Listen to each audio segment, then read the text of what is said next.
Welcome to the August edition of Digging Up Positivity, with various conventions and charities around the world, a new Irish convention starting out strong, lion cubs born in a Dutch safari park, a long overdue classic animated movie finally being released on Blu-ray, and some other animation news, a walk through the British fandom's memory lane with Game Popper for Tanya, and afterwards I am announcing the winner to that very book. But first, the conventions. In Ontario, Canada, we had 1,107 critters raising $8,648 and 30 cents for the Ottawa Paw Pantry, a food bank for low-income pet owners that fell upon hard times.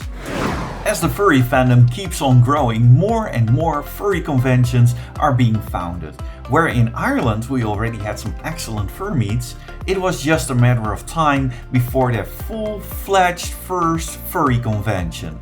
From August 5th till August 6th, there was AnthroIrish with 131 visitors, and our guest of honor was Casey Explosion, known for her amazing charity streams. Speaking of which, they were raising money for the Irish blood transfusion services, and the amount will be announced on a later date. It is well known that furries are just about everywhere, and it comes to no surprise that there was a furry party and the oldest continuously running hacker convention around. Enter the DefconFurs, who raised $5,000 for the Equality Florida Institute Incorporated. And in Canada we had the Wild Prairie Furcon, where 326 wonderful attendees raised $3,937.16 for the DRC Animal Rescue Center, a center devoted to cats and dogs from situations of abandonment, homelessness, neglect and abuse. Earlier this month, 4 new lion cubs were born in a Dutch safari park, the Beekse Bergen. This is for the first time in 6 years.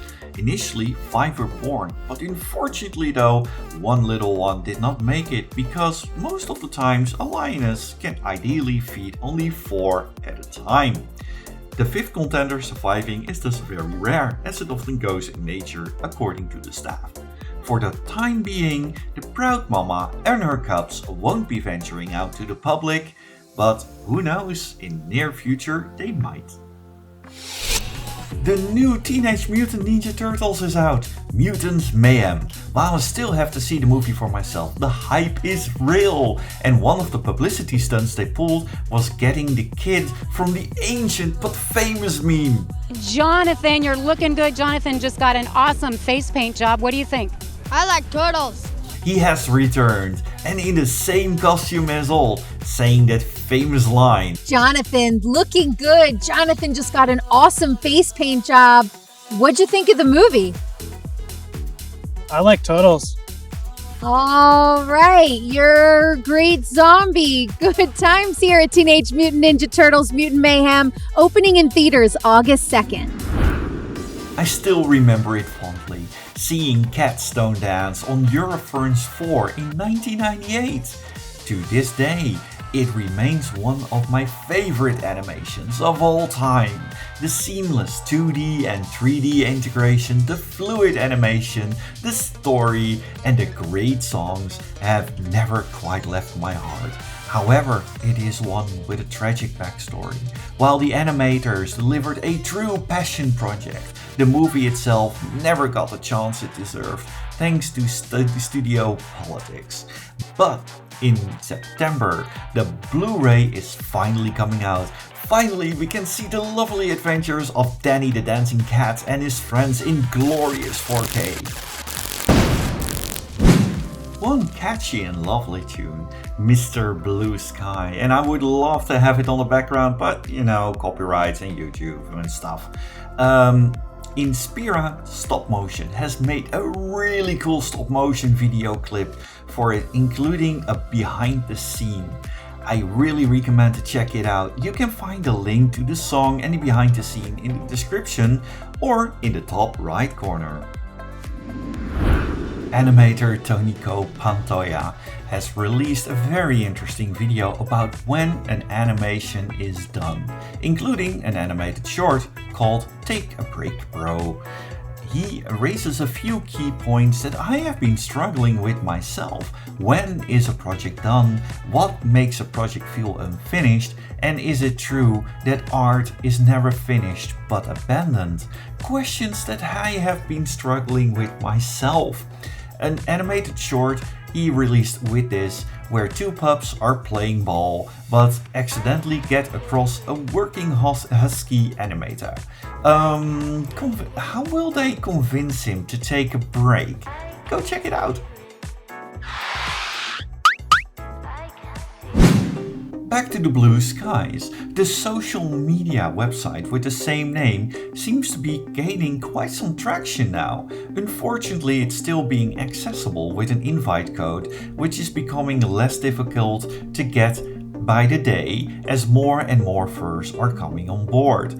It still feels a lot like the USS Enterprise from the movie Star Trek Generations, where the ship looks amazing, but some of the features are not installed just yet. You left space dock without a track me. It won't be installed until Tuesday. On the other hand, we have Mastodon, where quite some furs are finding their new home and routing as well.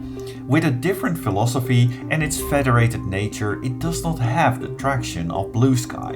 But one thing is for sure, a lot of people are bidding the Bluebird, or let's say formerly Bluebird of course, a farewell, especially due to the decisions of the new management, which I must admit I find quite counterproductive myself. However, both myself and many artists and other furry entrepreneurs, we go where the audience is, and we have found ourselves having to post to many websites at once, where that can be quite difficult. However, so comes in Posty Birb. It's an open source project where you can schedule posts for many networks, including furry networks, such as Fur Affinity, the Furry Network, So Furry, DeviantArt, but also Twitter, a Mastodon, and with the last update, a Blue Sky. Do check out their link in the description. They sure made my life a lot easier. This month at Digging Up Positivity, our featurette, our guest is Game Popper, a publisher of Fortania, a lovely book regarding the history of the furry fandom from a British perspective, but also several other things. So, Game Popper, could you tell us a bit about yourself? Yeah, certainly. I grew up in a town called Leamington Spa.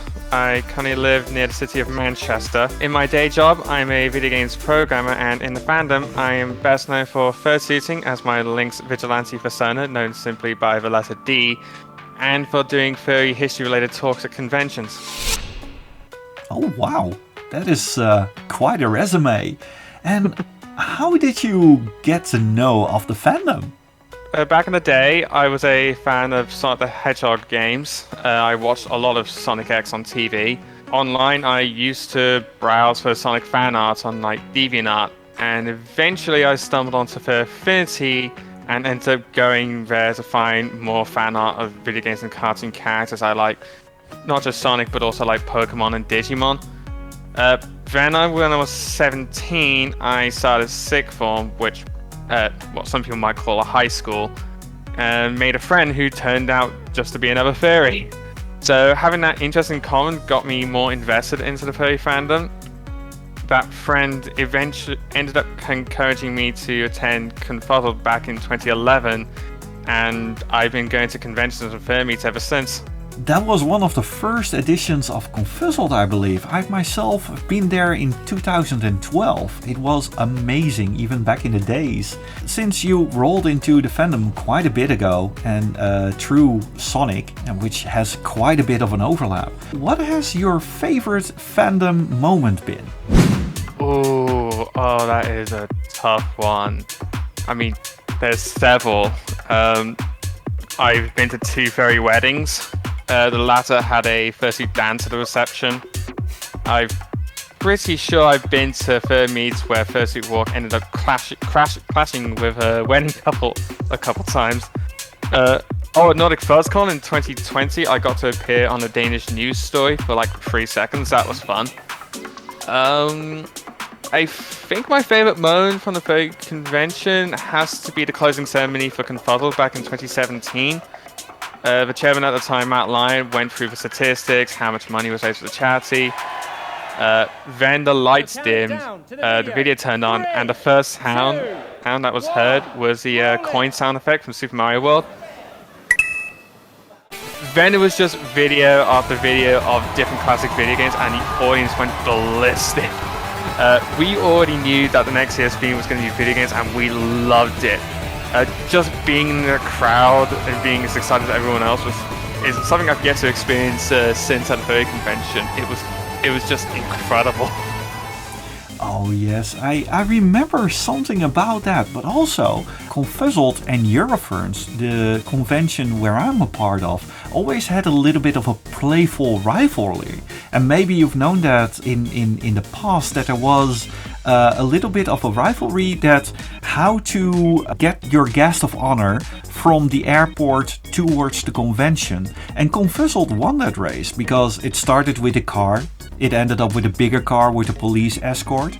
Then it ended up with a limousine.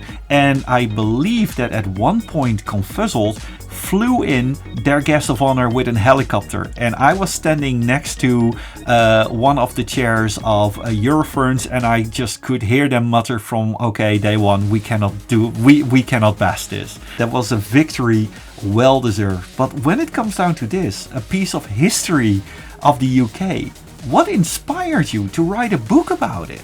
I had been interested in the fandom's early history since around 2016, 2017. And one of the issues I found was that it was almost entirely centered around the United States. Don't get me wrong, I can't understand why to some degree. The furry fandom started in the United States. The largest population of the fandom by country is the United States. There are more conventions in the United States compared to Europe, Asia, Australia. However, that does leave out a large amount of the fandom. A lot of it grew on its own and followed its own culture. I started doing research, and then in Confuzzled 2019, I did a talk about the history of the furry fandom in the United Kingdom. I talked about the early house cons, the fanzines, mailing lists, how furries came about, how we got the conventions that we did, and a lot of people turned up to hear this. Almost to the point where like every seat was taken, people had to like sit against the walls. Also, there were some people like in the back that were struggling to get through the door and try and listen in. It was just it was like overwhelming to see how much attention it was getting. Afterwards, one of the attendees came up to me, said I did a great job, and that someone should write all of his history down so it's preserved. And since I already had a lot of his research to start on, I figured I could be the one to write a book about it. Oh yeah, that is an excellent base to start it from.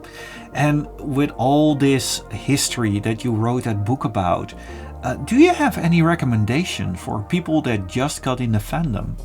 I would say the first thing for anyone just starting in the fandom is to find what local furry groups exist in your area. So, for instance, most major cities in the UK has a furry group that runs a monthly fur meet. If you cannot find anyone closest to you, there's no stopping you joining a furry group in another local area and asking if there are other furries like living nearby you in your town, in your city. The second thing I say is that if there is something you want to see in the furry fandom, whether it be at a convention or a fur meet or on social media like with furry YouTubers, don't hesitate to be that someone who brings it in. Even if you don't have any experience now, you'll gain experience by learning and trying it out. So like 5 years ago, I never thought I'd be a historian of sorts, let alone a furry one.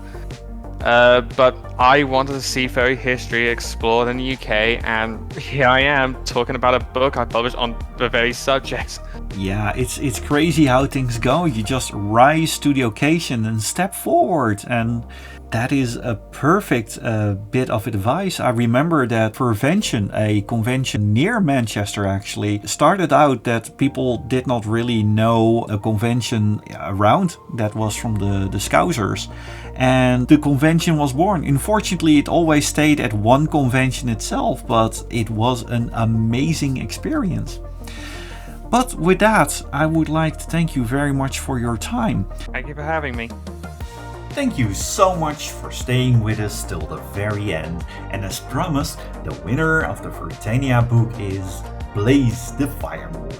Please do contact me through either the forum or other social media before the next episode on September 30th. Of course, if you want more Tabo stuff, do check out my Twitch, ArtworkD, and if you are feeling extra generous, drop a coin to support this lovely channel through YouTube, Subscribestar, or Patreon, like the following critters: Cosmic with a K, Elsdeckers, a Falconeo, a Hanzana, Ishnula, a Manic, a Tendru McNally, a Taros, and Score Chaser. Thank you all for your support, and remember, you are loved. All the hugs.